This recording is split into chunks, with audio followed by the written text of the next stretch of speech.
All right, let's jump right in. In this explainer, we are going to get you completely comfortable with the essential NumPy skills of combining and breaking apart arrays. Honestly, these are the fundamental operations you're going to use constantly when you're getting data ready for any kind of analysis or machine learning model. So here's the game plan. We'll kick things off with the big why, then build a really solid mental model for how this all works. After that, we'll take a tour of the key functions, and then, the best part, we'll put it all together in a practical, real-world workflow. Let's do this. Okay, first things first. Before we even think about writing a line of code, we need to understand why these operations are so unbelievably important. Why do we spend so much of our time just reshaping data? I mean, think about it for a second. Raw data is always a mess, right? It almost never shows up in the perfect shape in need. It might be scattered across different files, or maybe you need to calculate some new columns from the ones you already have. The key to taming all this chaos almost always comes down to manipulating the shape and structure of your arrays. And look, these are the bread and butter tasks of data science, seriously. Whether you're merging a user's profile info with their purchase history, engineering a new feature by combining a couple of old ones, or splitting your dataset for model validation, you are constantly joining and splitting. And NumPy gives us the super high-performance tools to get it done fast. Now, let's get into the core concept here, the mental model you need for combining arrays. It really just boils down to two distinct ideas. Are you making your array bigger along the dimensions it already has, or are you adding a whole new dimension? This right here is the most important distinction to get straight in your head. Think of joining, or what NumPy calls concatenation, like adding more rows or columns to a spreadsheet. The spreadsheet is still just a 2D grid, right? It's just longer or wider now. But stacking is like taking several separate spreadsheets and literally stacking them on top of each other. You haven't made any single sheet bigger. Instead, you've created a new third dimension, the stack itself. So concatenate is your flexible, all-purpose workhorse. It's your go-to. You give it a bunch of arrays and just tell it which existing axis you want to join them on. Use axis 0 to add more rows or axis 1 to add more columns. The key thing to remember here is that the number of dimensions never changes. You're just making the array bigger along a dimension it already has. Stack, on the other hand, is the dimension builder. It's a completely different tool for a different job. You use it when you have separate, individual items that you want to group together. You know, the classic example is creating a batch of images for a neural network. Each image is its own 2D array. When you stack them, you create a brand new 3D array, where that new first dimension represents the batch. You've added a layer of depth. Okay, now that we've got the core philosophy down, let's look at some shortcuts. Because these operations are so common, NumPy gives us these specialized functions that just make our code so much cleaner and easier to read, basically by handling the whole axis argument for us.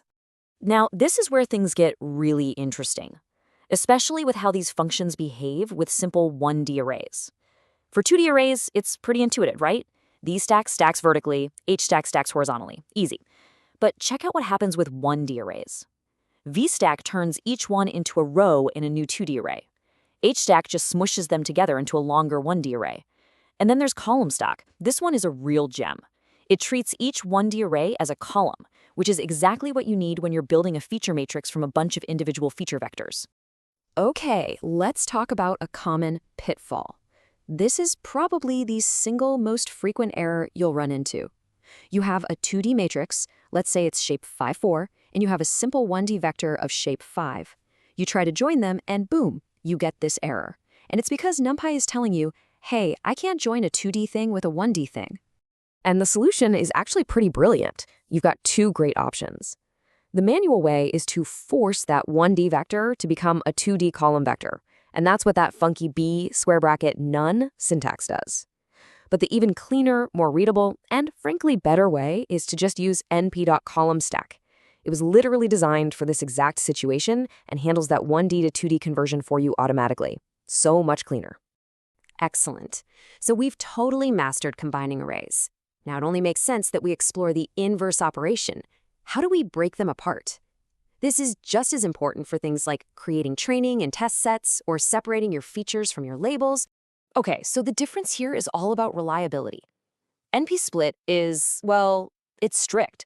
If you tell it to split an array with 10 elements into 3 pieces, It just can't do it equally, so it gives up and throws an error. But np_array_split is your flexible friend.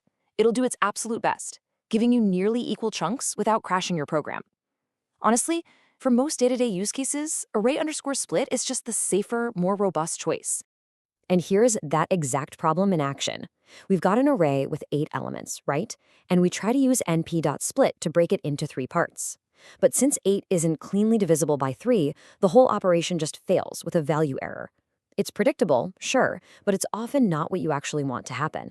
But now, look what happens when we do the exact same thing with array split. It works perfectly. It intelligently distributes the elements, giving us 2 chunks of size 3 and 1 of size 2. It just gracefully handles that remainder, which is exactly the kind of behavior you need when you're chunking data for processing. And hey, no surprise here, just like we had shortcuts for stacking, we've got them for splitting too. vsplit is for splitting an array vertically, by row. Think about creating batches of data from a huge data set. And hsplit splits horizontally, by column, which is absolutely perfect for when you need to separate your feature matrix from your target vector. Okay, theory is great, but let's put all of this together. We're going to walk through a really common, super practical feature engineering workflow just to see how these tools are all used in sequence. This is a pattern you will use all the time. First, we start with a single matrix that has everything.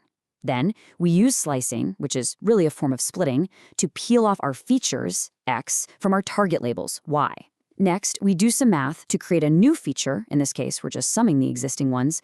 And finally, we use our good old friend np.columnStack to neatly join this new 1D feature vector right back onto our 2D feature matrix. Split, create, join. It's a fundamental workflow. All right, let's do a quick recap of the essential tools we've added to our NumPy toolkit in this session. Having this mental checklist is just incredibly powerful. The next time you face a data manipulation task, you can quickly figure out the most efficient, the most readable, and the most appropriate function for the job. Are you just extending something, or are you adding a new dimension? Are you splitting into equal parts, or could they be uneven? Knowing the right tool for the job makes your work faster and your code so much better. And there you have it. You now have a really deep understanding of how to join, stack, and split your NumPy arrays. So the next time you're looking at a messy dataset, think back to these tools. Ask yourself, how can I use these to prepare my data more effectively, to engineer more powerful features, and to build a cleaner, more robust pipeline? Thanks for joining me.